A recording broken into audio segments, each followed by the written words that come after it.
Bismillahirrahmanirrahim. Assalamualaikum warahmatullahi wabarakatuh.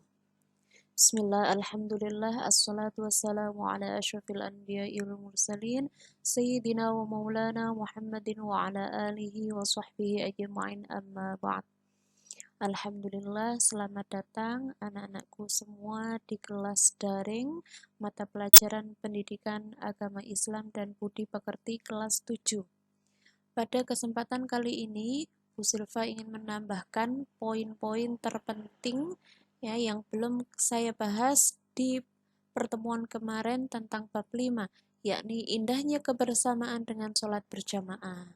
Namun, poin yang hari ini akan Bu Silva bahas adalah tentang mempraktekkan sholat jamaah. Tata cara atau langkah-langkah sholat jamaah, jadi harus memperhatikan ya, jadi sholat jamaah itu bukan syukur sholat, tetapi harus memperhatikan adab-adab baik imam ataupun makmum. Dan ini sekali lagi sedikit tambahan ya, karena kemarin sudah banyak saya terangkan dan ini hanya tambahan saja. Ini yang harus diperhatikan di sini ada 4. Bu Silva akan membahas 4 poin. Yang pertama adalah imam dan makmum memperhatikan shaf atau barisan sholat berjamaah. Yang kedua, ketentuan pengaturan shaf sholat berjamaah. Dan yang ketiga, cara menegur dan mengganti imam. Serta yang terakhir adalah zikir dan doa sesudah sholat. Saja poin pertama ya, yakni imam dan makmum memperhatikan shaf sholat berjamaah. Hadis Rasulullah yang berbunyi Bismillahirrahmanirrahim, sawwu sufufakum fa inna taswiyatas shaffi min tamamis shalah, rawahul Bukhari wa Muslim. Ini harus diperhatikan dan kalian harus hafal anak-anak ya. Yang luruskan dan rapatkan shafmu, karena lurus dan rapatnya shaf merupakan kesempurnaan sholat. Jadi anak-anak harus diperhatikan ya, shafnya harus lurus juga rapat. Kemudian hadis ini diriwayatkan oleh Imam Bukhari dan Imam Muslim. Dan ini yang harus kalian perhatikan, supaya sholat berjamaah dapat berjalan dengan tertib, rapi dan sempurna, maka semua jamaah sebelum memulai sholat hendaknya memperhatikan shaf sholat, baik dari imam ataupun makmum, terutama imam. Ya. Tugas imam sebelum sholat berjamaah dimulai adalah merapikan shaf dengan memerintahkan jamaah untuk lurus dan rapat. Jadi ketika iqamah berkumandang, Allahu Akbar, asyhadu an la ilaha illallah, sampai lafaz la ilaha illallah. Nah, imam ini harus juga memperhatikan dan juga memerintahkan jamaah supaya lurus dan rapat. Dan semua melaksanakan seruan imam, yakni para jamaah, ya, untuk mengatur shaf sholat sambil melihat kanan, kiri, atau sekitarnya. Sedangkan si imam melihat ke belakang. Jika ada memang makmum yang belum rapat atau lurus, maka boleh imam menegur.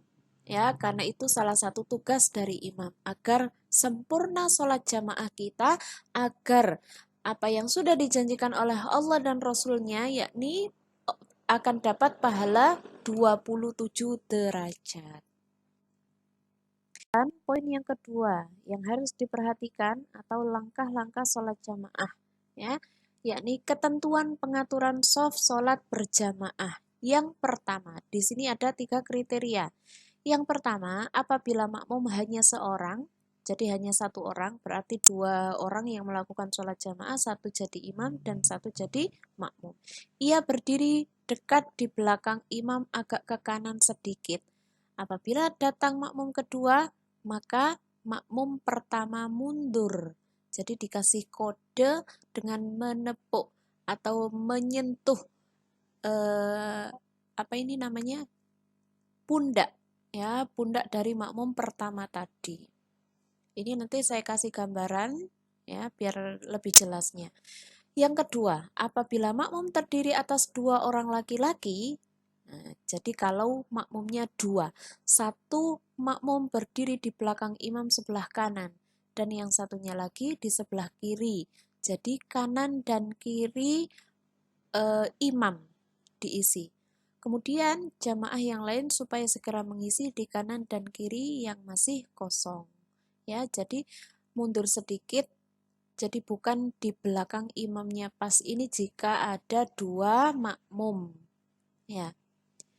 Apabila makmum terdiri atas laki-laki dan perempuan, laki-laki berdiri di shaf paling depan, makmum perempuan di belakang shaf laki-laki agak jauh jaraknya. Hal ini dimaksudkan untuk memberi kesempatan makmum laki-laki yang mengikuti di belakang shaf laki-laki, alias jika ada makmum laki-laki yang terlambat.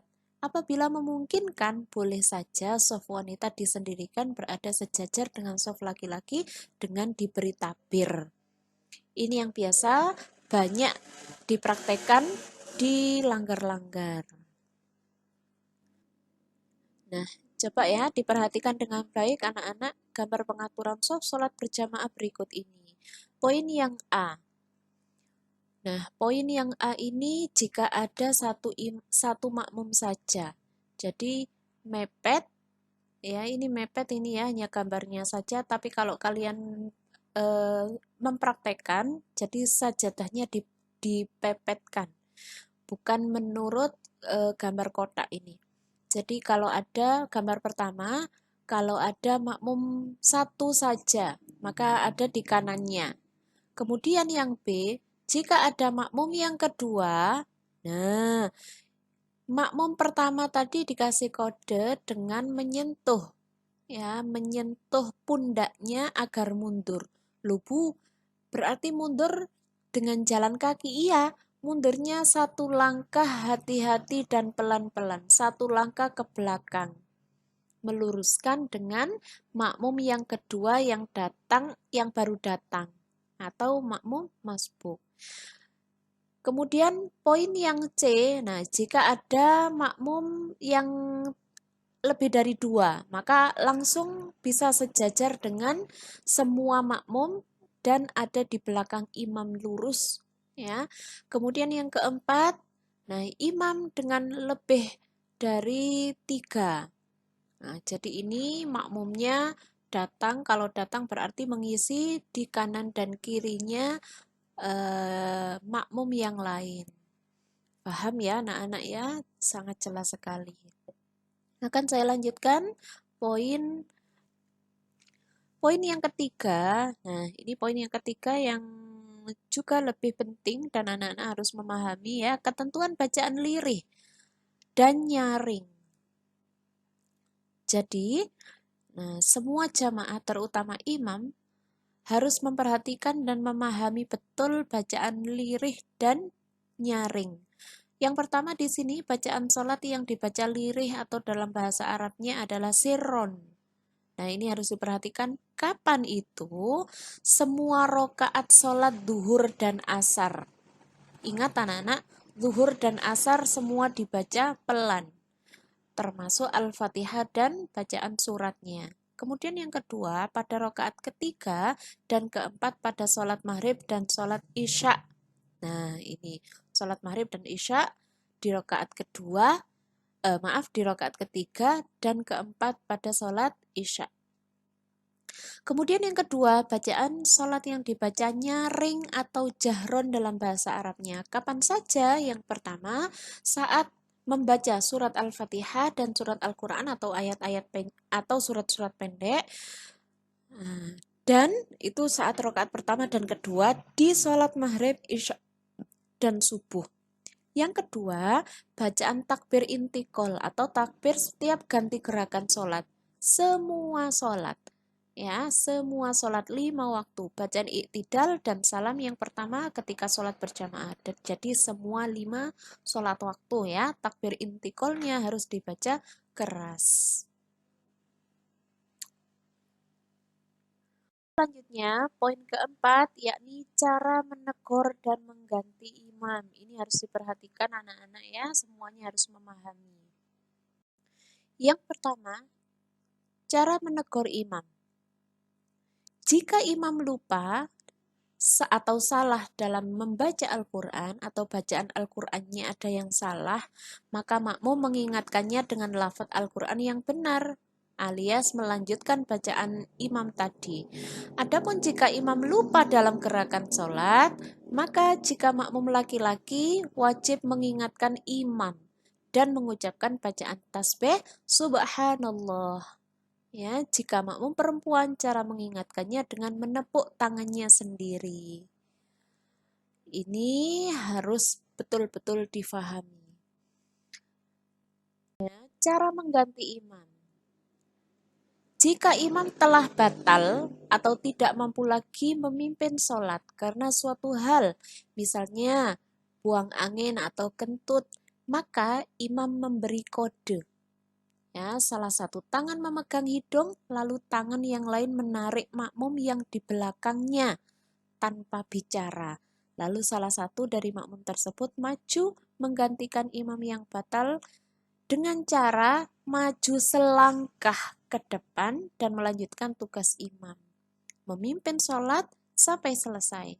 Adapun imam tadi yang batal dapat duduk di sisi makmum yang menggantikannya, atau kalau ada jalan menuju keluar dari langgar atau masjid tadi diperbolehkan untuk keluar. Ya. Jadi anak-anak, atau misal ya, tanpa memberi kode, tanpa memegang hidung pun ya, kita menepuk bahunya saja sudah cukup. Ya, berarti ini pertanda bahwasanya kita sudah membatalkan sholat, makmum yang ada di belakang tadi meminta. Ya, jadi imam meminta pada jamaah yang di belakangnya pas untuk menggantikan tugas imam tadi. Paham ya anak-anak? Maka dari itu diusahakan setiap sholat jamaah ya, orang yang ada di belakang imam ini adalah orang yang faham ilmu-ilmu tentang sholat atau agama.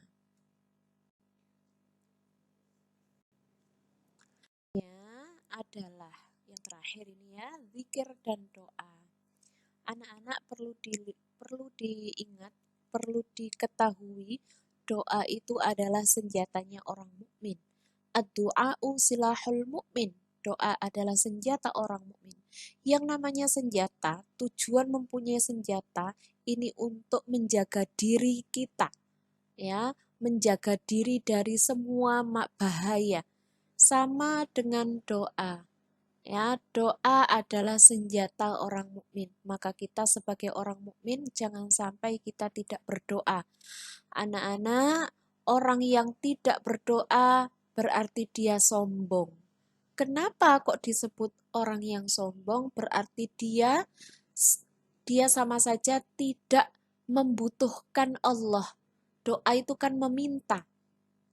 Sedangkan dia tidak pernah berdoa, dia tidak pernah meminta kepada Allah. Ya, maka dia termasuk orang yang sombong. Ya, dia merasa tidak membutuhkan Allah, padahal kita ini hanyalah makhluk, hanyalah hamba yang lemah. Hambanya Allah, jenenge hamba iku lak budak. Apa yang diperintahkan Allah, ayo kita kerjakan. Apa yang dilarang oleh Allah, ayo kita tinggalkan.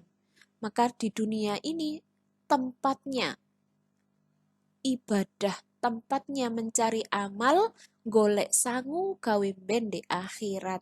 Barang siapa yang memanen di dunia pasti barang siapa yang menanam di dunia pasti esok akan memanen di akhirat kelak.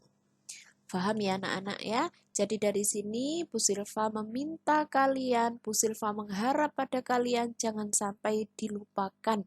Jangan sampai lupa untuk setiap kali, terutama setelah sholat, harus berdoa.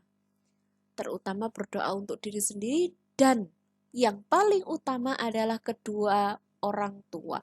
Berdoa untuk kedua orang tua. Allahumma firli dzunubi wali walidayya warhamhuma kama rabbayani shaghira. Kenapa? Karena kedua orang tua kita adalah orang yang paling berjasa dalam hidup kita. Ya, jangan sampai kita menyia-nyiakan ya waktu-waktu yang paling mustajab, apalagi tidak berdoa setelah sholat habis salam, assalamualaikum warahmatullah, assalamualaikum warahmatullah. Nyatanya bagaimana? Langsung ambil HP. Ini jangan. Ya, tetap pada posisi tahiyat akhir. Mari ya kita meminta kepada Allah apa yang sampean minta, apa yang sampean butuhkan, semua mintalah kepada Allah. Karena Allah adalah zat yang maha sempurna, zat yang maha segala-galanya. Allah itu maha kaya, maka mintalah apa yang kalian butuhkan kepada Allah. Ya, ojo sampai ragu. Doa itu pasti diijabahi oleh Allah. Kecuali kalian kalau ragu, saya lo ndonga mulai zaman biyen tapi gak tahu diijabahi. Itu salah. Ya, yang bisa membuat Allah mengijabahi ini salah satunya adalah keyakinan kita. Jadi Allah itu bisa menurunkan, bisa mengijabahi doa itu dengan beberapa tahapan. Salah satunya ya, ada yang berdoa meminta A, kemudian langsung dikasih sama Allah A. Ya, walaupun tidak pada saat itu, entah itu 1 hari, 2 hari, 3 hari, bahkan 1 bulan, atau bahkan bertahun-tahun. Kemudian yang kedua ada pula doa ya yang sama Allah itu tidak diijabahi apa yang kita minta. Ya, tetapi apa yang kita butuhkan, karena Allah lebih tahu apa yang kita butuhkan daripada yang kita inginkan. Kemudian ada lagi doa yang sama Allah selama hidup ini, ya, si hamba A ini selalu berdoa tapi tidak pernah diijabahi. Tapi anak-anak yakinlah ya, doa yang sudah kita panjatkan selama di dunia ini pasti sama Allah ini ditampung dalam arasnya Allah.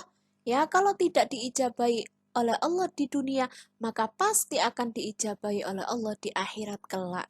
Maka anak-anak, kunci dari doa ini selain memperhatikan adab-adabnya, ya, maka keyakinanlah yang harus betul-betul kita terapkan dalam diri kita, bahwasanya Allah pasti akan mengijabahi. Allah maha segala-galanya. Allah maha zat zat yang memberikan apa yang kita inginkan, apa yang kita butuhkan, hanya Allah, tidak ada yang lain. Ibu, ayah, kakak ya yang memberikan kita itu lewat, itu hanya perantara saja. Kita kembalikan semua Allah yang mengijabahi. Faham ya anak-anak? Maka dari itu di sini disebutkan ya, kalian harus betul-betul memahami bahwasanya setelah melaksanakan sholat berjamaah, imam sholat hendaknya memimpin zikir dan doa. Karena dilakukan secara berjamaah, maka imam yang memimpin doa harus mengeraskan suara doa tersebut agar dapat didengar oleh makmum. Berbeda bila untuk sendiri, ya. Jadi kalau jadi imam iku kudu pinter ndonga. Ndongakno wong akeh, ndonga gawe awake dhewe, juga ndonga gawe orang lain. Faham ya anak-anak ya? Semoga bermanfaat. Apa-apa yang hari ini Bu Silva terangkan, semoga bisa diamalkan dalam kehidupan sehari-hari. Semoga bermanfaat, karena ciri-ciri ilmu yang bermanfaat itu adalah apa yang kita dapatkan hari ini bisa langsung diaplikasikan dalam kehidupan sehari-hari. Al-insanu bitafkir, wallahu bitakdir. Terima kasih atas perhatiannya. Wassalamualaikum warahmatullahi wabarakatuh.